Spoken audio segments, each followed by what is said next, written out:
Hello and welcome to my channel, In Search of Wonder. My name is Anne, and today is a 2-for-1.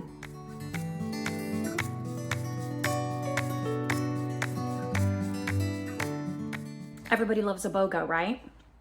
Well, I have 2 videos in one for you today. The first part is going to be my September TBR, and then the second one is going to be the conclusion of my month-long celebration of my BookTube 1-year anniversary. And I'm going to share with you my plans and my thoughts that I have going forward in the next 12 months in my second year on BookTube, what I hope to accomplish, some plans that I have for that upcoming year, and what I would like to do. But first, let's talk September TBR. But actually, before I talk September TBR, I just have to say that I actually filmed this last week when I had a moment. And then yesterday, I was deleting all extra videos on my phone to make room. And yeah, I totally deleted that video. Yeah. Unintentionally. I thought it was a video that I had already uploaded and edited and stuff, and I forgot that it was this video. So, thankfully, this is my last free day before school starts, so I have a little time. I could be doing housework, but you know, who needs to do housework? We'll film a video instead. So that's what we're gonna do. Now, to the regularly scheduled content, which is my September TBR. First of all, September. How did we get here so fast? That's what I wanna know. And I was not on board with people heading into fall until today, because I feel like when school actually starts, then I can start looking forward to fall. Ironically, the weather today is very much summer weather, and it will be for the next week and a half, but I am starting to think the fallish things. I've started to put up, you know, like the leaves around my house and that kind of stuff. So I'm finally getting into the fall mode. So that's nice. A little bit grudgingly, but here we are. So for my September TBR, there are actually only 2 books that I'm definitely committing to read in September. The rest of it is completely optional and mood-based, depending on what I have time for and what I feel like reading. So normally, through this year, every month, I have been sticking to 3 different reading challenges. And the first one is the Read Your Shelf Challenge with Chantal Reads All Day.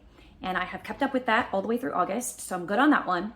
The other one is the What the Dickens Facebook Book Club, which is really the only kind of book club that I'm in at the moment. And I have been kind of dipping in and out of that all year, more out than in, I guess. And then the other one is the Read the Classics Challenge by the Tea and Ink Society, which is blog-based and again, Facebook-based, and is not on YouTube. And that one I have kept up with until July. And then in July and August, I just had 2 or 3 weeks in each month that were just not conducive to reading, let's just say that. So I was not able to read those. So I am backlogged on that challenge, and I have to work from July forward. So I am hoping to knock off July and August in September. But then that means that I will have to do September, you know, whatever. I'm gonna have to catch up. But I'm gonna try to read 2 books for that challenge in September so that I can catch up to that. So the first one that I'm going to read is, and I don't have a copy in my hands, I think it's in my reading bag somewhere else. I'm not gonna go get it, but that is Fahrenheit 451 by Ray Bradbury, which has been on my TBR for several years, and I really do want to read it. I was supposed to read a Utopian for that challenge in July, and I just didn't get to that one. So I am going to read that one. I'm committing to that. And then the August prompt for that challenge was to read a pastoral classic.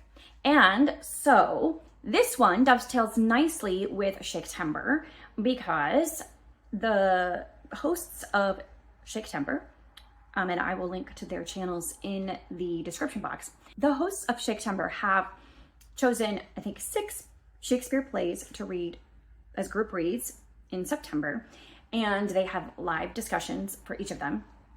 And one of the ones that they're going to read is Cymbeline, which, based on what I have read from other people, is one of those Shakespeare plays that's kind of hard to pin down and define as far as category or genre. And one of the descriptives that is applied to it is pastoral. So that works really well with the August prompt to read a pastoral classic. So I'm going to read Cymbeline because I also try to read a Shakespeare, at least one Shakespeare every year. And so this will be able to also knock off that personal goal for myself. And I'm very curious about Cymbeline. It's not one of his more well-known ones. At least I'm not as familiar with it as with some of his other plays. I don't feel like it has made its way as much into popular culture. So I'm going to read Cymbeline. And I know this isn't everybody's favorite way to read Shakespeare, probably not mine either, but it saves a space on my shelf. So this is what I'm going to do. I have this omnibus of William Shakespeare's complete plays, and there is Cymbeline on page 1062. So I am going to be reading that. And I'll probably pull up some Spark Notes or something to go along with it as I read it, because this one doesn't have any like notes or anything. Those are my definites for the month of September. Other than that, it's anybody's guess what's going to go on and what I'm actually going to read. But I do have a pile of possibilities that go along with two other challenges for the month of September. So first of all, let's talk about Series September, which is hosted by Krista at Books and Jams, and I believe Sarah at Sarah's Nightstand. And again, I will link their channels in the description box.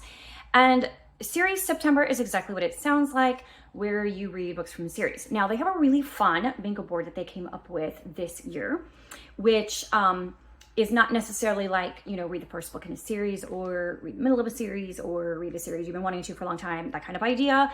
Instead, it is genres, but you can interpret those however you want. So if you watch Krista's video explaining all of it, it makes a lot more sense. So go ahead and do that if you are not familiar with Series September, and definitely check out the really cool bingo board that they made. And here are my options. I have a whole bunch of options for that challenge. One of the prompts is horror. And I'm not sure that this is technically classified as horror, but this is a book in a true crime series, which is written by multiple different authors. And this particular, I've read one book in this series, something about the White City by Grace Hitchcock. And that was more closer to like a cozy mystery feel to it. But I have heard that this one is considerably darker and more sinister in nature. So I'm not sure that it really goes with horror, but it comes closer to that than anything else that I would want to read. So this is about a true crime that took place in Tennessee in 1797. And I do want to read it. I'm very interested in it. And it is a part of this series, which is a series by topic, but it's not like each of them is a read alone. So that is that one. And then for thriller, which again is not really something that I read very much. So this book that I'm going to show you is kind of the closest that I get to that. It's definitely more along the line of suspense, but that is If I Run by Terri Blackstock. And this is the first in a series. And I only have the first book. And what I have heard from other people reading it, when I get to the end of the first book, I'm probably going to immediately want the second book. So maybe I should go make sure I have those checked out the library or something before I start that one. But this is definitely a possibility. And then this one, The Brilliance of Stars by Ciesielski, is to go with the prompt for romance for Series September, because I believe there is a romance here. Yes. I believe there is a romance thread in this. This author, I have read a book by her that I didn't love. Didn't hate it, but I didn't love it. My sister has read a book by her that she loved and a book that she hated. I've heard mixed things. So I don't have super high hopes about this, but I picked it because I have it on my shelf. I want to read it and see if I want to keep it.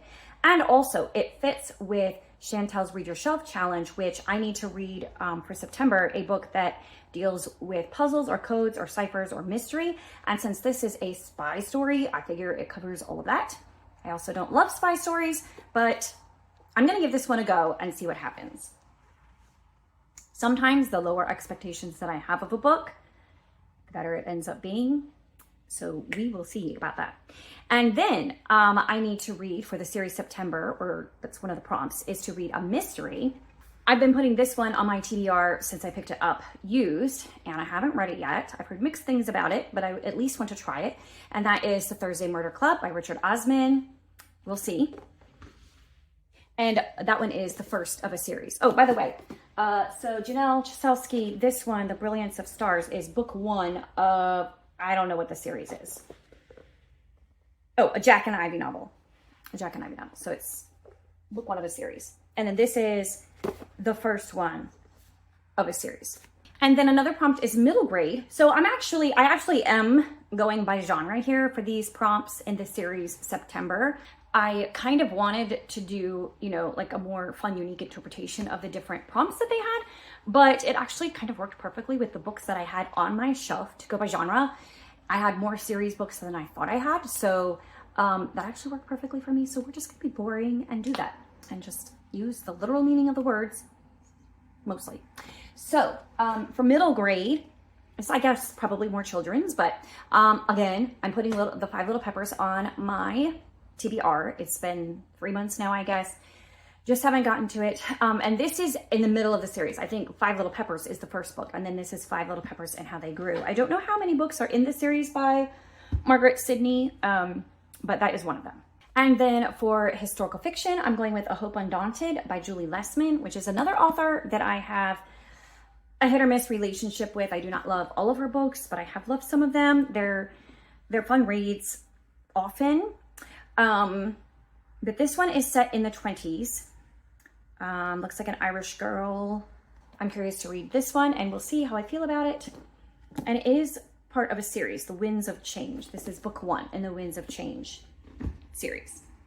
And then In Search of a Prince by Toni Shiloh is again the first book of a series. I think it might just be a duology. I think she only wrote 2 books with this in this series, at least so far. And then that goes with fantasy. Not that it's strictly fantasy, I don't think, but it is set in a make-believe country.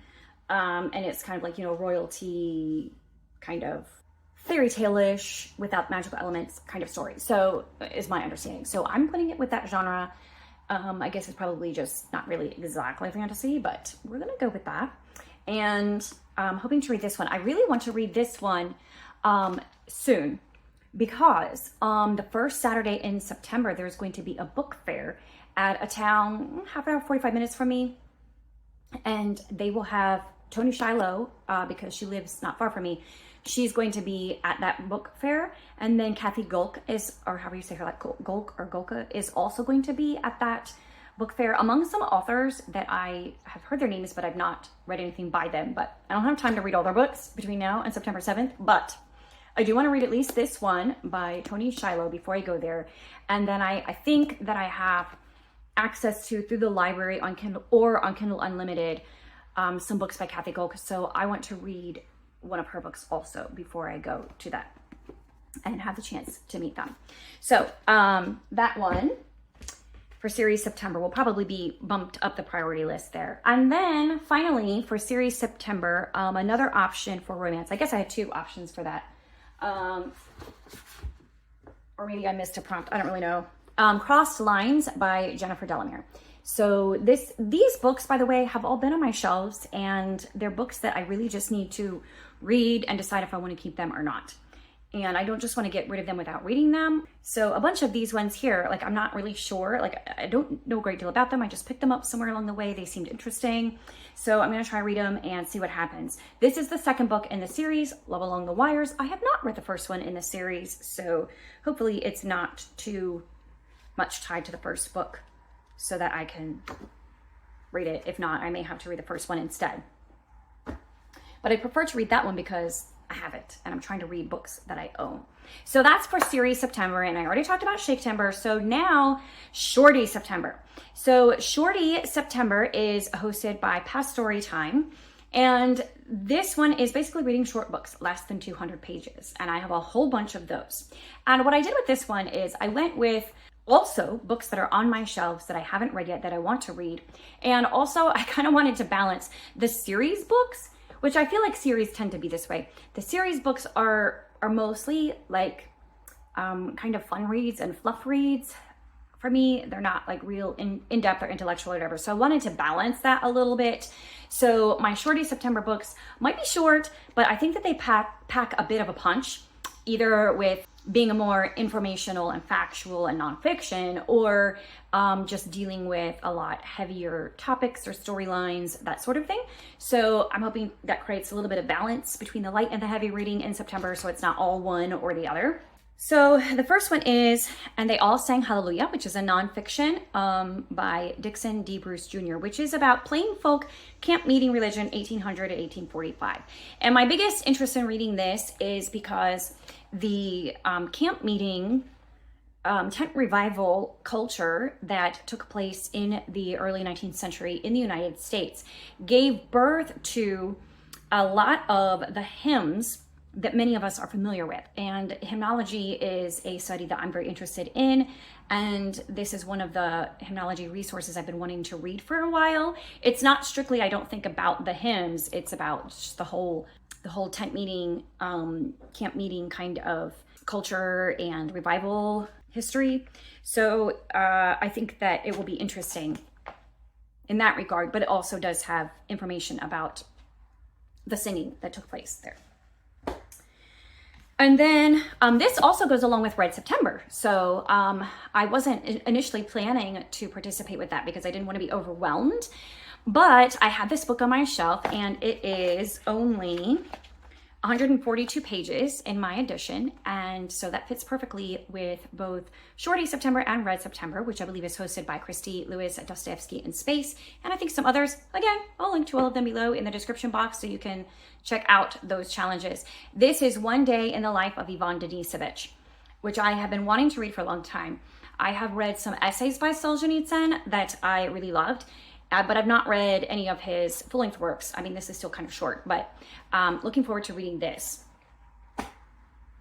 And then I saw a while back that Rob Peary on the Cause had, he's working through the Harvard Classics, and he had read John Milton's Areopagitica End of Education, which I know for sure Areopagitica was a speech. I think Of Education may have also been a speech that was transcribed into these like essays or books.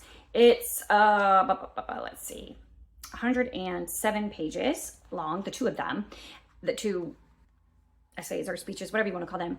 And I'm very interested in reading them because I work at a classical school, and I teach music, which is not really what you think of when you think of a classical educator, but definitely at a classical school, we strive to teach everything using classical methodology. And John Milton, that is what he is speaking of in large part in these speeches that he has. So I am very interested in reading this. I also like to read professional development books in the summer, and I did not get to that this summer. So now that school is starting in September, I definitely need to do that. This is on my reread list for the year. That is Ethan Frome by Edith Wharton. I have a couple of books by Edith Wharton that are on my reread list because it's been so long since I read them. I remember that I really loved them, and I'm wondering if I read them again, would I still love them? I remember that Ethan Frome really packed an emotional punch when I read it the first time, so I'm curious if it will do the same again and if I will like it. People have mixed feelings about this for sure because it's definitely I don't know, I guess maybe a little bit controversial. I don't know. But I'm going to read Ethan Frome, hopefully, and also be able to knock that off my reread list. And then this has been on my TBR for a while also, and this is another professional development sort of book, particularly for my role as the music coordinator at my church and choir director. This is Sound Worship, A Guide to Making Musical Choices in a Noisy World. So I look forward to reading that one.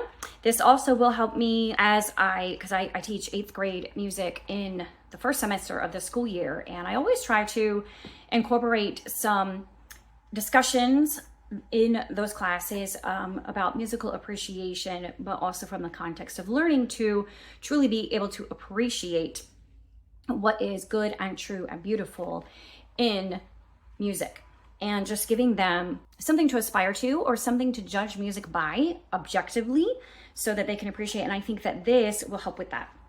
So that is Shorty September, and that covers everything that I actively plan to read in September. So now let's talk about my plans as I go into my second year here on BookTube and what I hope to accomplish in this year. There are basically 3 ideas that I have of things that I want to start. I don't have any like overarching goals other than to continue doing what I'm doing. But I do have 3 big plans that I want to implement in the course of the next 12 months that I am here on BookTube. And the first one, you will see this coming weekend, and that is what I'm going to call Poetry Pop-Up. I have really been wanting to read more poetry, and I'm not a poetry expert by any means. I don't always understand poetry. It seems sometimes a little bit esoteric or mysterious to me at times, but I want to read more of it, and I do enjoy it when I do read poetry. So I want to read more poetry, to challenge myself to read more poetry, and I thought it would be fun to share that with all of you. So what I'm going to do is every 2 months, I'm going to choose a theme, and the theme could be a topic or a subject, or it could be a type of poetry, a style of poetry, or it could be an era of poetry, like romantic poetry, etc. Or it could be a specific poet. So every 2 months I will have a theme, and then I will choose a poem or 2, short works, not long form poetry.